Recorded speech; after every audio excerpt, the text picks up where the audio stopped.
आज का जो कार्डियोलॉजी में हमारा टॉपिक है वो है auto regulation. Basically auto regulation किस चीज़ की एग्जांपल है?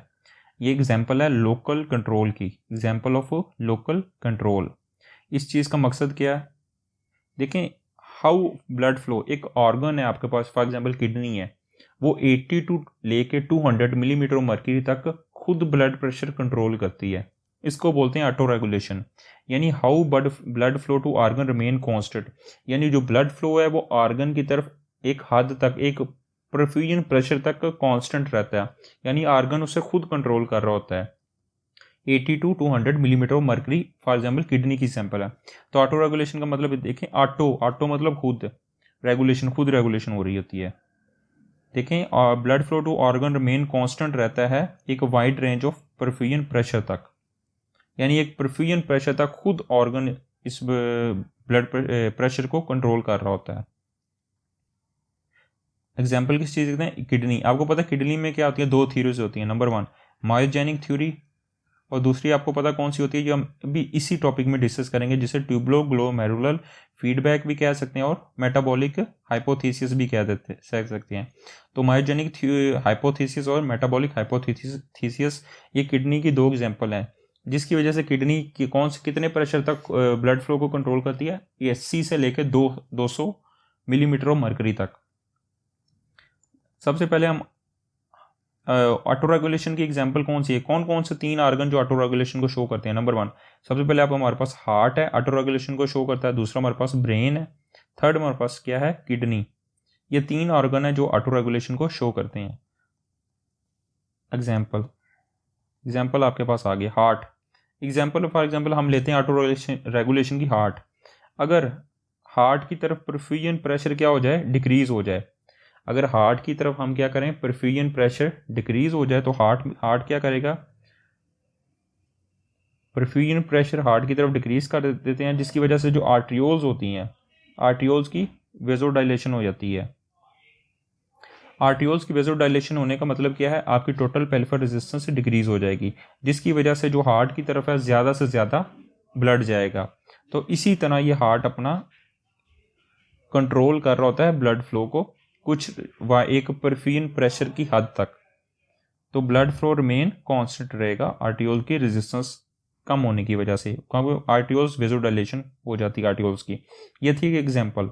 लेकिन फर्स्ट एड की तरफ आए तो क्या हो गया? सबसे पहले हम ऑटो रेगुलेशन के साथ कार्डिक आउटपुट भी डिस्कस कर लेते हैं, यानी कितने परसेंट कार्डिक आउटपुट जाती है। देखें, जो लंग्स हैं, आपको पता है जो टोटल 100% कार्डिक आउटपुट आपको पता है लंग्स के थ्रू गुजर के ही जाती है।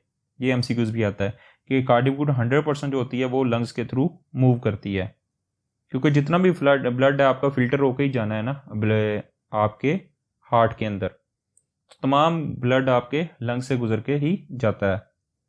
तो 100% जो कार्डिक आउटपुट है वो लंग्स से गुजर के जाती है। हार्ट की तरफ कितनी जाती है?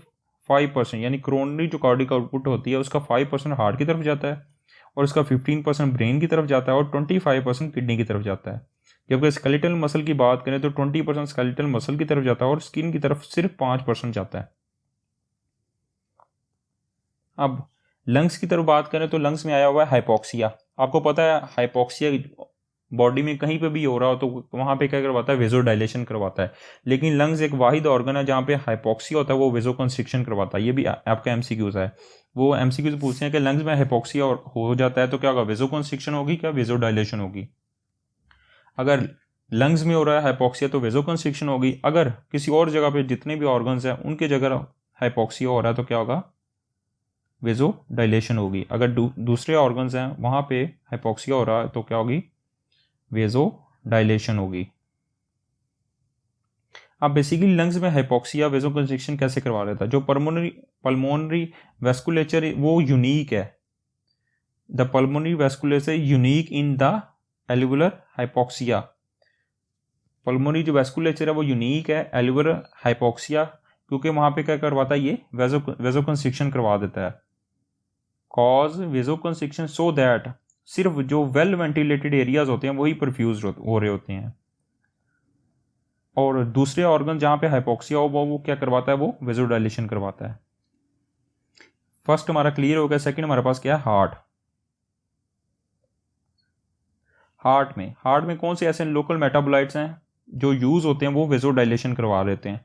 यहाँ पे बहुत शॉर्टकट लिखा हुआ है, इसको मज़ीद समझते हैं। यहाँ पे ड्रॉ करवाते हैं, ये हार्ट है हमारे पास जिसे हम कोरोनरी सर्कुलेशन भी बोलते हैं, और यहाँ पे हम लोकल मेटाबोलाइट्स लिख लेते हैं। हार्ट के कौन से लोकल मेटाबोलाइट्स होते हैं, वो नाइट्रिक ऑक्साइड, कार्बन डाइऑक्साइड और हाइपोक्सिया। और इसके अलावा नंबर 4 जो यहाँ पे नहीं लिखा वो एडिनोसिन है। ये बेसिकली ये 4 मेटाबोलाइट्स हैं, ये हार्ट में क्या करवाते हैं, वेजोडाइलेशन करवाते हैं। जबकि सेकंड हम बात करें तो सिंपैथेटिक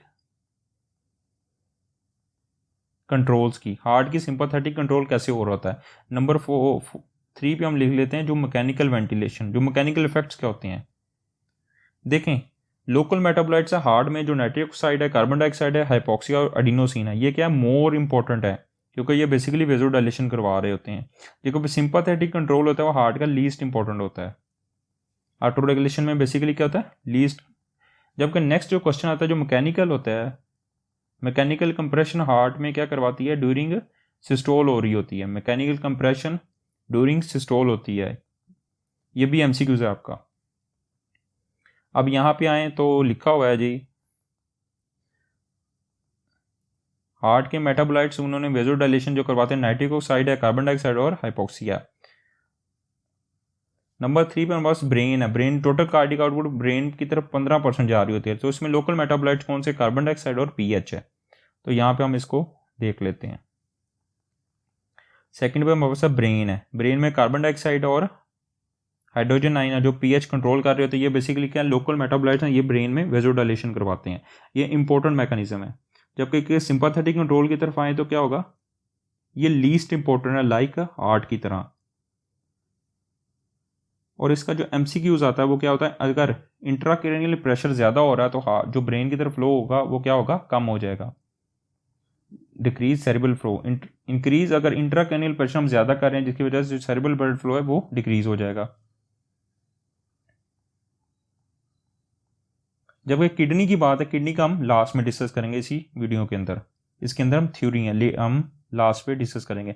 सबसे पहले हम स्केलेटल मसल को डिस्कस कर लेते हैं। जो इसके लोकल मेटाबोलाइट्स हैं वो हम डिस्कस कर लेते हैं। देखिए मसल की तरफ, स्केलेटल मसल की तरफ आए तो जो मोस्ट इंपॉर्टेंट इसके मेटाबोलाइट्स हैं वो ड्यूरिंग एक्सरसाइज की तरफ होते हैं। लोकल मेटाबोलाइट्स रिलीज होते हैं ड्यूरिंग एक्सरसाइज, रिलीज होते हैं। उसका जो नमूनिक है वो चाक है। देखें चाक में क्या है, आपके पास जो लोकल मेटाबोलाइट्स हैं वो ड्यूरिंग एक्सरसाइज वेजोडाइलेशन करवाते हैं। उसमें क्या कार्बन डाइऑक्साइड है, आपकी हाइड्रोजन है, एडिनोसिन है, लैक्टेट है, पोटाशियम है। और एट रेस्ट पे कौन से, सिंपैथेटिक टून इन आर्टरी पे इंपॉर्टेंट होती है। यानी जो सिंपैथेटिक कंट्रोल है वो रेस्ट पे होता है, जबकि जो लोकल मेटाबोलाइट्स हैं वो एक्सरसाइज पे इंक्रीज होते हैं। अब यहाँ पे हम लिख भी लेते हैं, लोकल मेटाबोलाइट्स एक्सरसाइज में रिलीज हो रहे थे, जबकि रेस्ट में कौन से जो सिंपैथेटिक कंट्रोल हो रहा था वो मोस्ट इंपॉर्टेंट कहाँ पे होता है, वो रेस्ट पे होता है। इसका नमूने का CHALK चाक। जो यहाँ पे नहीं लिखा हुआ, जो अल्फा 1 है और बीटा 1, जो अल्फा 1 है वो बेसिकली क्या करवाते हैं, वेजो कंस्ट्रिक्शन करवा रहे होते हैं मसल्स। जो बीटा 2 रिसेप्टर होते हैं वो बेसिकली क्या करवा रहे होते हैं, वेजो डायलेशन करवा रहे होते हैं।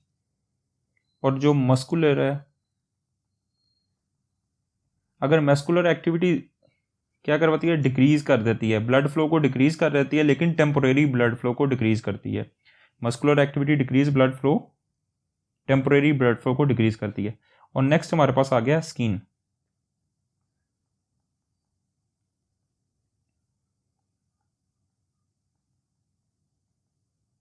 देखिए अगर स्किन की तरफ बात करें तो बेसिकली क्या है, इसमें जो लोकल मेटाबोलाइट्स हैं वो लीस्ट इंपॉर्टेंट होते हैं, यानी उसकी कोई वुकत नहीं होती। जबकि सिंपैथेटिक कंट्रोल की बहुत वुकत होती है। इसमें जो मोर इंपॉर्टेंस होती है सिंपैथेटिक कंट्रोल, क्यों, क्योंकि आपको स्किन होती है टेम्परेचर को रेगुलेशन कर रही होती है, यानी टेम्परेचर को रेगुलेट कौन सी कर रही होती है, स्किन रेगुलेट कर रही होती है। इस वजह से ये सिंपैथेटिक कंट्रोल इसका इंपॉर्टेंट होता है। और जबकि मैकेनिकल इफेक्ट्स इस वायरस का कुछ नहीं होते हैं। अब देखें किडनी की बात करें, जब किडनी का हमने बोला लास्ट में डिस्कस करेंगे। इसमें 2 थ्योरीज होते हैं। मायोजेनिक थ्योरी जो स्ट्रेस डिपेंडेंट होती है, रिस्पॉन्स टू एफरेंट आर्टिकल, यानी जो स्ट्रेस का रिस्पॉन्स होता है वो एफरेंट आर्टिकल पे कैसा होता है, यहाँ पे लिखा हुआ है, लेकिन यहाँ पे इतना डिटेल में नहीं लिखा हुआ। किडनी को हम डिस्कस कर लेते, आपको बताया किडनी में 2 थ्योरीज होती है, एक मायोजेनिक हाइपोथेसिस होती है, दूसरी क्या होती है, मेटाबॉलिक हाइपोथेसिस।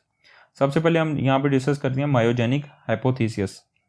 जो किडनी होती है वो renal blood flow remain constant रहता है कितने प्रेशर तक, 80 to 200 तक मिलीमीटर मरकरी, जो किडनी खुद कंट्रोल कर रही होती है इस प्रेशर पे। अगर ब्लड फ्लो आ रहा है 80 to 200, किडनी इसको खुद कंट्रोल कर रही होती है इस प्रेशर को, कोई भी मेटाबॉलाइट्स वगैरह रिलीज नहीं होते, जिसकी वजह से क्या होगा, ये ऑटोरेगुलेशन में आती है। सबसे पहले मायोजेनिक 80 to 200 ये रिमेन कांस्टेंट रहता है बाय चेंजिंग वेस्कुलर रेजिस्टेंस। सबसे पहले हमारे पास क्या है, मायोजेनिक हाइपोथेसिस। अगर रीनल का आर्टेरियल प्रेशर हम इंक्रीज कर देते हैं, अगर किडनी का आर्टेरियल प्रेशर इंक्रीज कर देते हैं जिसकी वजह से क्या प्रेशर ज़्यादा जाएगा और उसकी वजह क्या क्या स्ट्रेच जाएगा किडनी पे। स्ट्रेच होने की वजह से क्या होगा, जो रीनल के एफरेंट आर्टियोल्स हैं वो क्या करेंगे, वो कॉन्ट्रैक्ट करेंगे,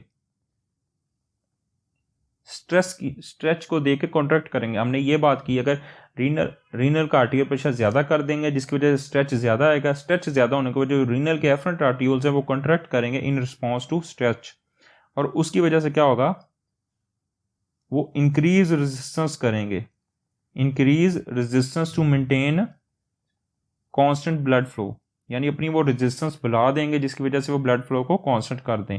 ये था हमारे पास मायोजेनिक हाइपोथेसिस। जबकि मेटाबॉलिक हाइपोथेसिस में बेसिकली क्या होता है, उसी तरह का रीनल आर्टेरियल का प्रेशर हम बढ़ा देते हैं जिसकी वजह से क्या होगा, आपका फ्लूइड होता है टू मकोला डेंसा वो बढ़ जाएगा। मेटाबॉलिक हाइपोथेसिस में क्या है, अगर रीनल का आर्टेरियल प्रेशर बढ़ा देंगे जिसकी वजह से मकोला डेंसा में फ्लूइड ज़्यादा हो जाएगा, और उससे क्या होगा, उससे होगी आपकी एफरेंट आर्टियोल्स की कंस्ट्रिक्शन हो जाएगी। फ्लूइड बढ़ने से मकुला डेंसा की तरफ आपके एफरेंट आर्टियोल्स की कंस्ट्रिक्शन हो जाएगी, और उसी तरह रेजिस्टेंस बढ़ जाएगी to maintain constant blood flow. अब इसी तरह लिखा मायोजेनिक थ्योरी मैंने आपको बता दी है, ये स्ट्रेच डिपेंडेंट होती है।